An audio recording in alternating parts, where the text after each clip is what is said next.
Guys, today we're talking about flight numbers. These are the numbers on the bottom of the disc, and we're actually going to give them some meaning to your disc golf game while I play a couple holes out here at World War I Park. So if you want to learn more about flight numbers, watch this. So the first flight number that you can see right here is speed. Now, speed describes how fast a disc can potentially go. Now, lower speed discs like this PA3, which is a 3-speed, have a blunter nose than a 11 or 12 speed disc like this Oblivion. You can literally see the rim is that much thicker, and it means the disc has the potential to fly farther. So I'm gonna throw this Quake, which is a 5-speed. Usually your 1 to 6 speeds are your slower control disc. The reason why I'm gonna throw that here, let me just throw the shot and I'll explain.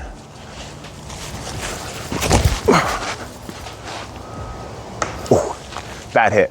But usually why you throw your lower speed disc is because you want to control where the disc goes. The higher speed, the higher variability in flight. All right, you guys should give me one more chance. I'm gonna throw my 5 again. Redo.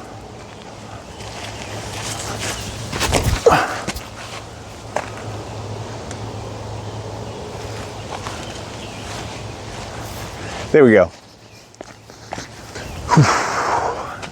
Now, while distance drivers have the potential to get more distance, as in their name, so those are the faster speed ones, the thing is, you can't control them as much. And if you're a new beginner, you have not the arm speed to get the disc up to the speed it needs to get to fly farther.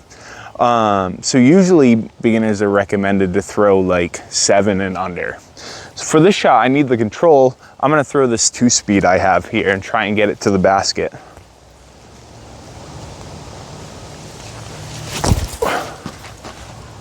Go in. Whew. Control.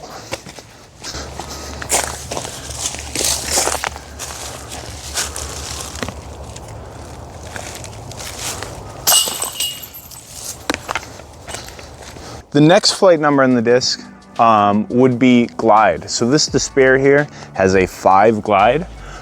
Where glide becomes useful is if you want to put a disc on a line and you don't have to put all your effort into it, and it will kind of hold that line for you. Usually your highest glide discs are also your furthest flying discs, whereas the less glide a disc has, the more it wants to bank out and get to the ground, which I'll throw a clip of the most overstable, least glidey disc right here. Watch this, Luke is a killer throwing the shot.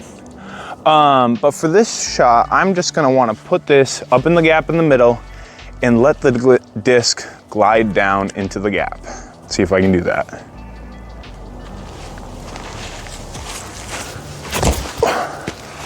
Yep, so she's pushing. Ooh, bad tree.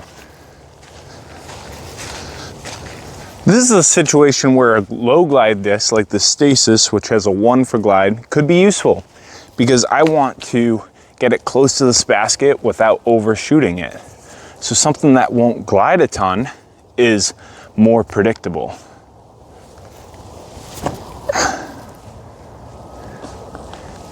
And not the closest look, but I'm sure I'll hit that.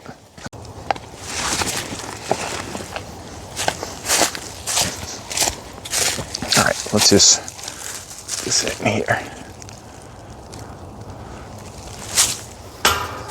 Whoops, a little higher. Nope, wasn't meant to be. The third number on the disc is churn. Now this one doesn't have flight numbers on it, but I know it's a 0 churn. All churn means is if it's a negative number, it goes the opposite way to where the spin naturally wants to take a disc. So if you're a righty and you throw a righty backhand, that naturally wants to finish to the left. Me being a lefty, my throws naturally want to finish to the right. So on this hole, something with a 0 churn for me will just hold the line I put it on. So hopefully this will just hold the line right to the end, to the basket, if I can put it in the right spot.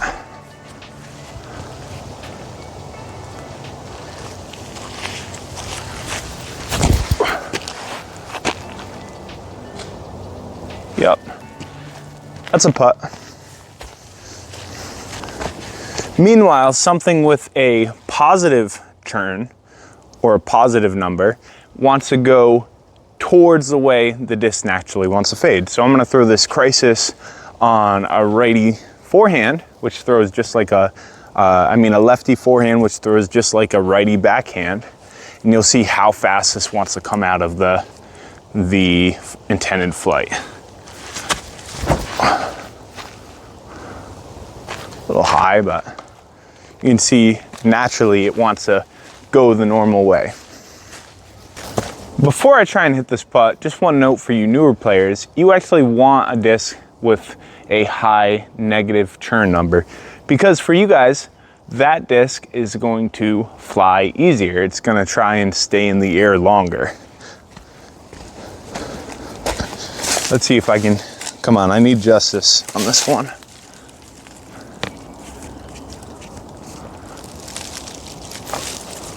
Oh.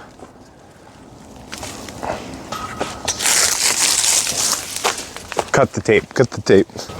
The last flight number you're gonna deal with is fade or low speed churn. What it means is basically the closer to a 0 means it will fade less, which means it will push less left for a righty backhand. Or the more fade, the higher the positive number, the more it wants to push to the left, right? So a disc like this Oblivion, which has a higher fade, is gonna be better because I'm gonna try and shoot that right fairway over there with this disc and have it come back to the left. Let's see if I can do it.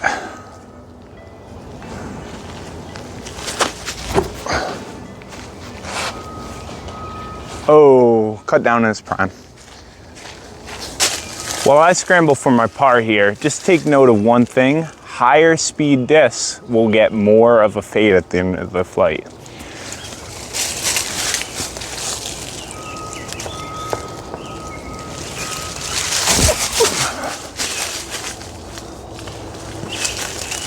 Now that you guys know about the 4 flight numbers, the last thing, well, not the last thing, what we want to talk about now is we want to talk about the difference between overstable, stable, and understable. Basically, stable discs want to fade more at the end of their flight. They get more of a finish. Straight discs or stable discs will kind of hold the line you put on them and get like a little bit of fade at the end. And then understable discs will just want to churn naturally out of the hand. So it's kind of up to the hole and line you want to throw that will decide what type of disc you want to throw between stable, overstable, stable, and understable. So I'm gonna throw a stable disc here, this Tesla, and I'm gonna just try and put it straight into this gap here and give myself with an easier upshot.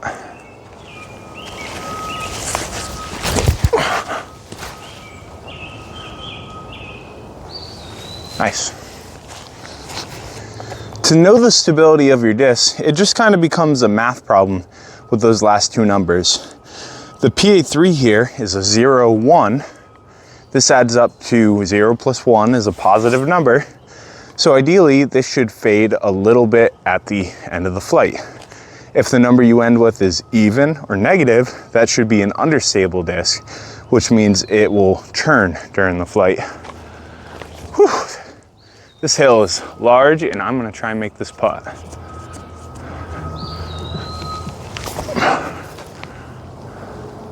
Good run, good bid. So flight numbers tell you a lot about the disc that you're gonna be throwing.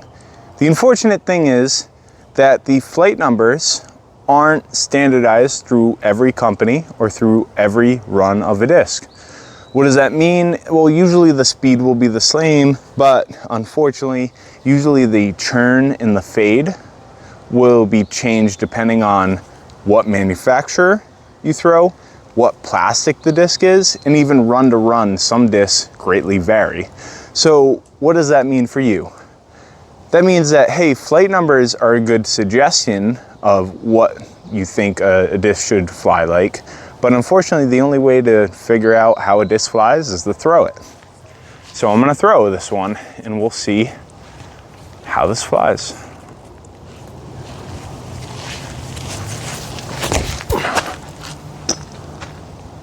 Ooh, good line.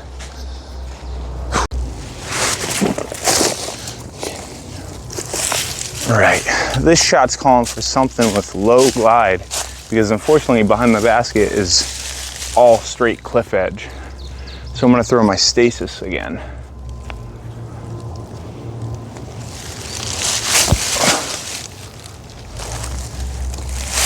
All right, I'm about 25. All right, pressure's on.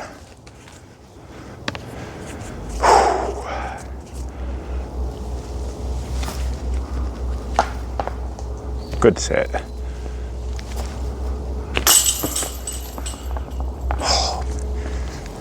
Another thing to take in consideration with flight numbers is it depends who's throwing the disc.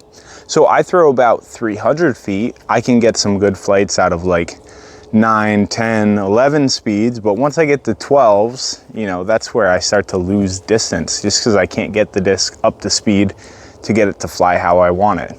And especially if you have somebody younger playing disc golf, they're gonna have trouble throwing faster discs, which is where you might step in and say, hey, you gotta throw something slower till you get a little bit better, right? But this hole, I am gonna throw my Oblivion because it fits the shot.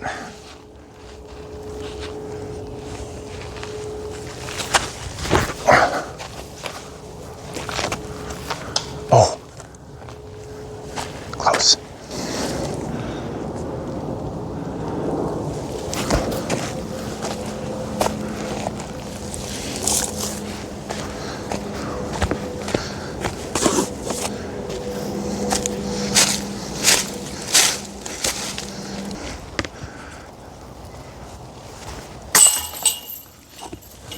Your next question is, well, how do I know what discs to put in my bag? And I think flight numbers give you a good idea of what discs to pick. Basically, for each speed slot from 1 to 3 to 5, every odd number up, you want a disc that will go left, a disc that will go straight, and a disc that will go right. Now, I don't want to talk about this too much because I have this other video that I'm going to link right here that I go over my bag and I talk about, okay, wait, what disc should you bag? But generally that's the idea. For each slot, you want something to go left, straight, right. So in this shot, I need something that'll go left. I don't need a ton of speed. I think I'm gonna try and go this left gap because it's been more consistent for me. Let's see what I can do.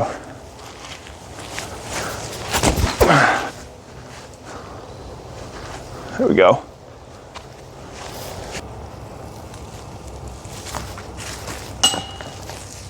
I wanted that one. So breakdown of just everything we went through in the video. First number, speed, talks about how far a disc potentially could go. Doesn't mean it will actually go that far. Just because you're throwing a 14 speed doesn't mean that it'll go farther than a 9 speed, right? It depends on how far you throw and if you can get that disc up to speed. The second number, glide, talks about how much the disc wants to stay in the air. Now, I don't think you'll see the biggest difference between a 4 glide and a 5 glide or 6 glide. But generally they just tell you, hey, does this thing want to float or does this thing want to drop? The last two numbers, churn and fade, are kind of like a math problem to tell you which way the disc will go. If the churn and fade add up to a positive number, then you have a disc that's overstable on a right-hand backhand that wants to go left. If they're about even or they equal about 0, then you know the disc will stay somewhat straight. And if the disc equals a negative number, you've got an understable disc and it wants to keep churning. And like we said, flight numbers are not an end-all, be-all for buying a disc or not buying a disc. And I actually recommend that you go to a local store, look in their used disc section, and find some discs you like, try them, and if you don't like them, you didn't spend a ton of money, especially if you're a newer player. But let's get this final hole in. All right, let's see what I can do on this last hole.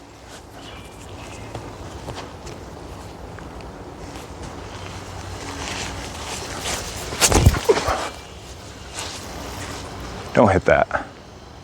Oh. Another tip is if you use code CaptainCrush at doomsdaydiscs.com, you can get yourself 10% off on some great discs. Let's see. I'm gonna try the back end to the left.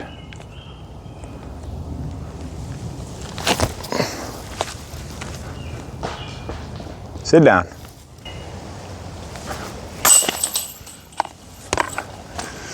Whew. What a fun time. Thank you guys for watching. If you're looking for more instructional videos on disc golf, check out the channel. I have content for mostly for beginner disc golf players, but there might be some stuff that intermediate players will find useful. See you next time.